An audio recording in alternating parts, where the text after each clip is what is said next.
James 4:8, draw near to God and He will draw near to you. Amen. Kaya mga kapatid, we continue to draw near to God. Draw near to God in your praises.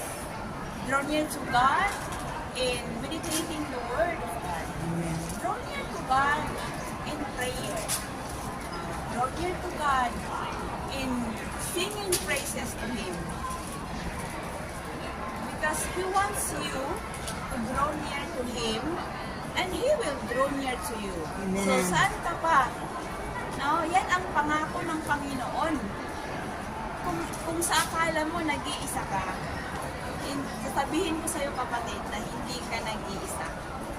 Ang gagawin mo lang ay lumapit sa Kanya. Amen. Magtiwala sa Kanya.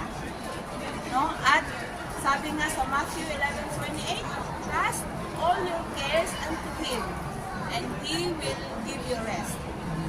So, ano pa ang Cares hinihintay for you. mo? No? Lumapit ka na sa Panginoon. Isuko mo na ang buhay mo sa Kanya.